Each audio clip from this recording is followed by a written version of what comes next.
is the Sensitive CEO Show, igniting sensitive entrepreneurs to grow your heart-centered business. I'm your host, Rose Cox, and this podcast shares with you inspiring and thought-provoking conversations for sensitive entrepreneurs wanting to grow a sustainable online business in a way that feels exciting and aligned with your soul.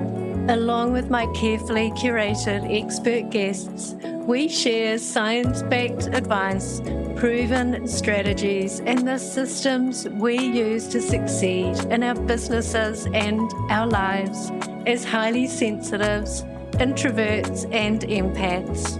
And by the way, if you would like to be updated on when each episode is released, feel free to subscribe to the short and sweet newsletter.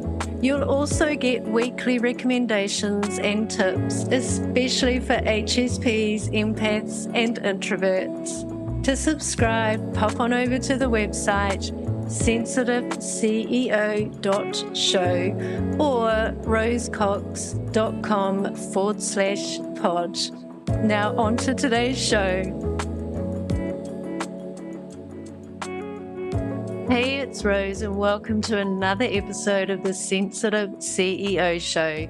And in this week's solo episode, I have a slightly different format that I'm going to be trying out and seeing how everybody likes it. And if you're on my newsletter, my weekly short and sweet newsletter, you would have read about this new format.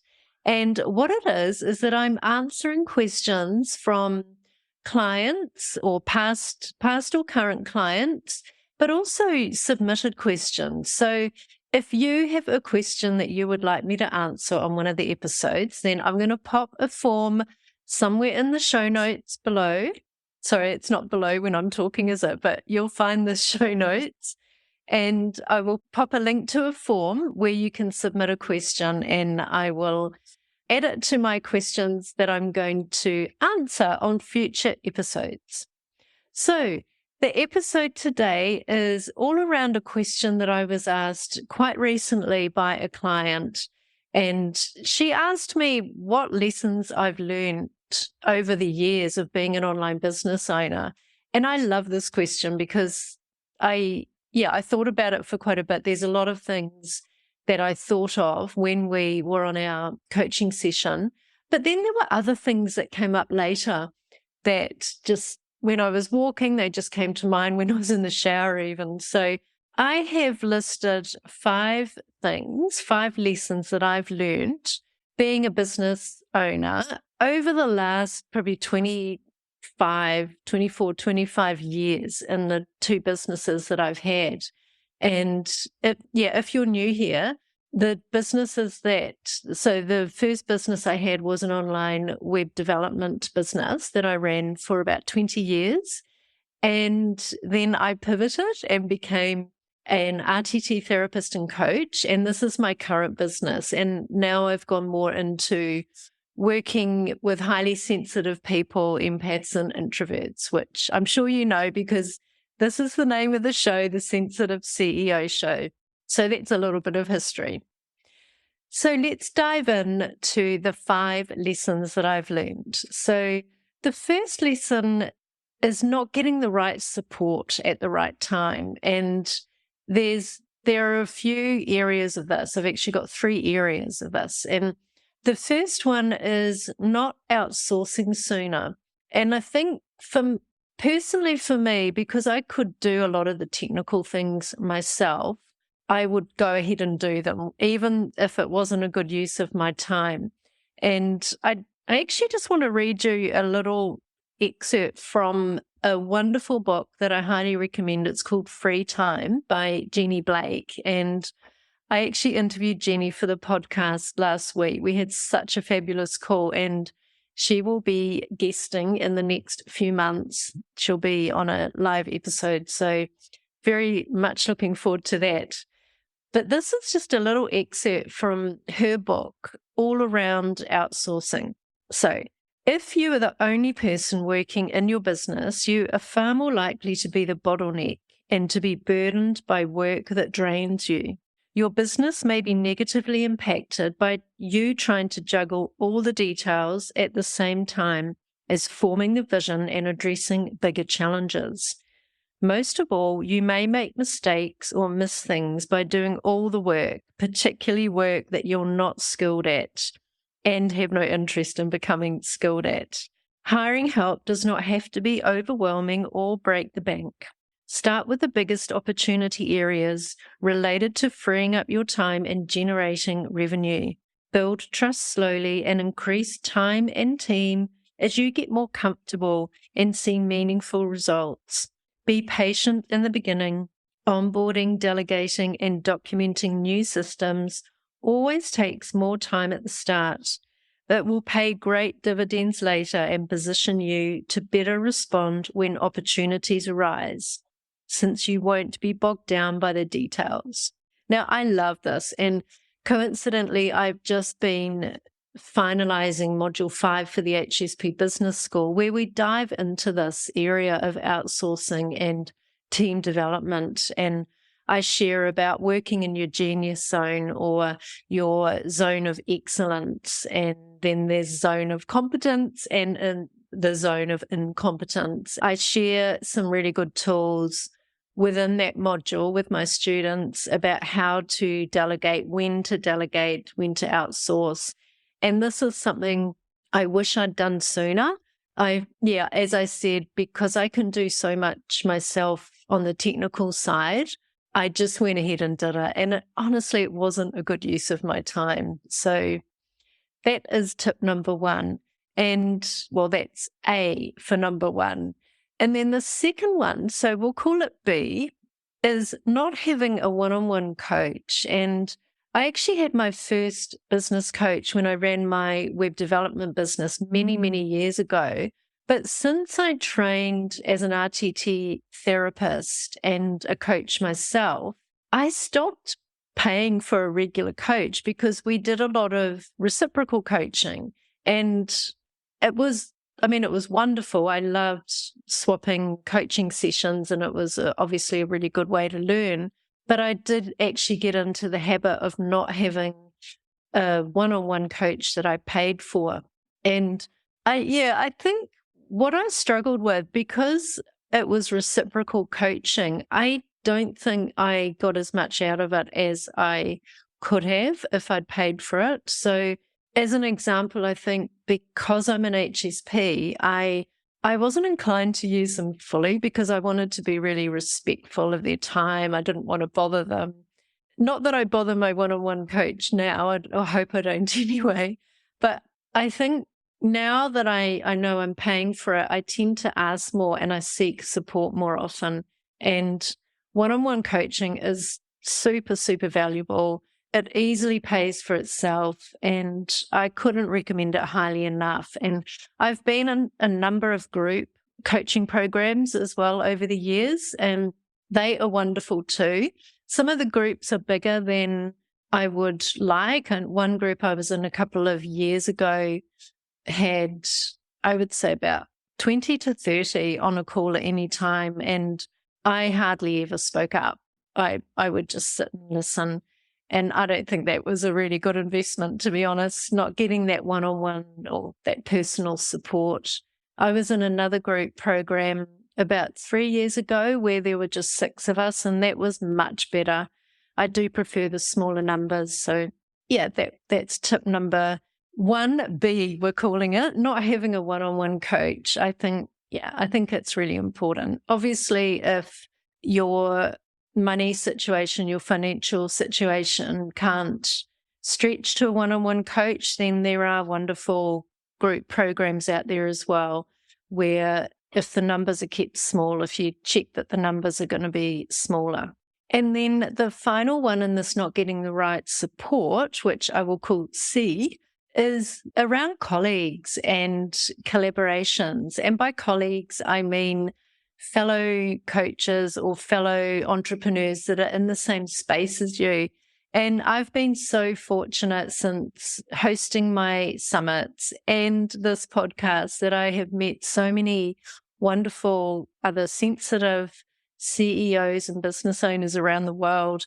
and having I guess the support, knowing that we are so similar, knowing that we're on a similar journey has made such a difference. I know when I used to run my web development business, I was an island. I was totally on my own. I didn't collaborate with other web developers. I did in the beginning, but then I got a little bit insular, to be honest. And I missed out on so much, just having the collaboration. So I think that's something I'd really recommend, is to keep an open mind, connect with people. If you see someone on Instagram or if you listen to a podcast, then let them know if you're enjoying their content. Connect with them online, DM them, send them an email. If you're on their newsletter list and you love what they're sharing, just connect, make that connection. And you never know what that will lead to in the way of collaborations, getting invited onto a podcast or a summit, or even just having a chat. Like, I've had quite a few virtual coffees, which I really enjoy. And it's a wonderful way to get to know people, but also to get ideas about your own business as well, and to not feel alone. Okay, now number 2 is not investing in tools and software. And again, in the beginning, I didn't invest as much as I probably should have when I look back.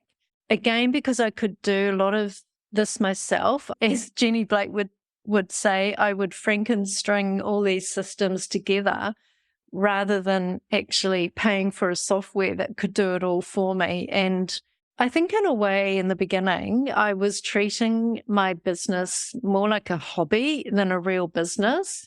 And now, like, not really investing in myself and my business, but now I know how important it is to have these tools. Like, examples are Active Campaign, which is my email automation tool. There's many out there, and paying for task management, paying for social media scheduling tools, for search engine optimization tools. There's so much out there. So having the right tools in your business can really, really save time. It can help you to set up automations and just, save all of that time.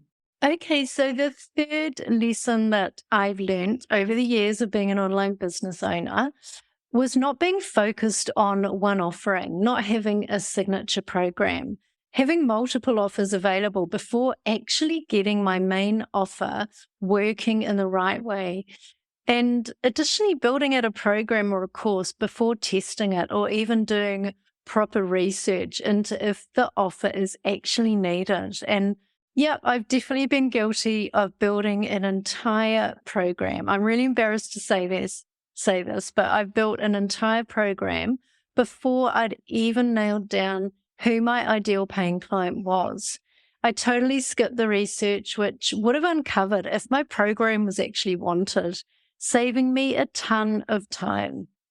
I also didn't go through the competitor research to help me find any big opportunities or gaps in the market so that I could create that real standout difference. I later discovered how vitally important this initial research phase is. Even though it's not always as fun, I much prefer creating content, but it really is so important. And this is one of the reasons why I've added this important step into Module 1 of the HSP Business School. We go into great depth into who your ideal paying client is, and it really helps you to get crystal clear and also where you sit in the market. Plus, it helps you to validate those ideas so you're not wasting time like I did. Okay, number 4 is not planning enough downtime or rest time. When I started my RTT business many years ago, I used to work 6 days a week, and admittedly, I really wanted to hit the ground running when I certified. So I booked in as many clients as possible, and I chose to work on a Saturday to cater for those who work during the week. Now, this really helped me to hone my skills as a therapist and a coach, and I actually don't regret putting in all those hours. because it also gave me the confidence when I saw the amazing results that my clients achieved. But in the long run, it wasn't sustainable. And I learned this lesson the hard way. I suffered burnout and overwhelm more than once because I didn't listen to my body telling me that I needed to rest. And I even worked many Sundays as well. I worked on the business on a Sunday because I just really wanted to get things done. But I know better now, and I've now set up my business in a much more sustainable way. I only see clients 2 days a week. I have the last week of every month off seeing clients. I still work on my business. I have 1 to 2 months off a year, and I also take long weekends. And although I am working less than what I used to, I'm actually achieving a lot more because I do have the energy that I didn't used to have by working all those hours. Okay, and finally, number 5 is not starting a podcast sooner. So I've been listening to podcasts for many, many years, and I've got so much value from all the wonderful podcasts that I've listened to. I think the first one was Tim Ferriss, and I learned so much from his podcast. And to be honest, I never felt that I had anything to share, that no one would be interested in what I had to talk about.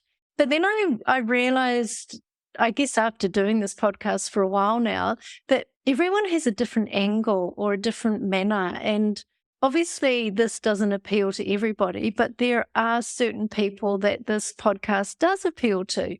So it's something for you to think about. If you want to start a podcast and you don't think that you're an expert or anything like that, don't look at it that way. Just think about 1 or 2 people who you could really help when you speak with either guests or do your solo episodes. And yeah, that was a huge lesson. I wish I had started this sooner, but I'm just glad I started now. So to round up, number 1 is not getting the right support in your business. So included in that was outsourcing, not having a one-on-one coach or a very small group, and then not having colleagues in your field for collaborations. And then number 2 is not investing in tools or software that can really help you to save time. Number 3 was not being focused on your one offering, your signature program to start with. And of course, I'll throw in there not doing the proper research to help you there. And number 4, not planning enough downtime or rest time. Number 5 was not starting a podcast sooner. So I hope you found this useful, and I hope that by some of the mistakes I've made and the lessons I've learned over the years, it will help you to think a little bit more about running your business. Now, as I'm recording this is the last day of February, and I know that this episode is going to be airing on the 20th of March. And as I'm recording this, I'm actually working on a brand new masterclass training, which is called How to Attract More Clients Without Having to Work Longer or Harder. And I'm going to be sharing some of the pillars within the HSP Business School because I'm opening up enrollment for our next cohort to start on the 1st of May. And just some of the takeaways you'll get from this free training: to understand the elements that you need to build a sustainable business that is aligned with your energy as an HSP. Why creating a simple, repeatable, evergreen system allows you to work less while earning more. Why the right business strategies will support you in having more time and more energy. How to multiply your efforts by repurposing your content. And I'm going to be sharing a beautiful repurpose content strategy with you in the free training. And finally, why your mindset is just as important as your business strategy. So I'll pop a link to sign up for that free training below. I haven't quite finalized the date yet, but I'm very conscious that Easter is early this year. So I'm just working with my coach to navigate around the best date for my audience. So thank you for tuning into this solo episode, and please share any feedback and any questions that you have for me. And I look forward to catching you in the next episode. Thank you so much for listening to this episode of the Sensitive CEO Show. If you enjoyed this episode, or if you think it would be useful for someone else, please leave me a review on sensitiveceo.show. Just follow the prompt in the menu. Each month, I'm offering one lucky reviewer a chance to win a 1-hour business and mindset audit with me. This in-depth audit covers the 5 pillars of your online business, and you'll walk away with super clear action steps specifically for you and your business. You'll be re-energized and motivated to step into your greatness. You'll also find all of the show notes for each episode on the website sensitiveceo.show. And while you're there, make sure you subscribe to the short and sweet newsletter. You'll get weekly recommendations and tips, especially for HSPs, empaths, and introverts. And as the name implies, the email is short and sweet. The Sensitive CEO Show, igniting your sensitive superpowers.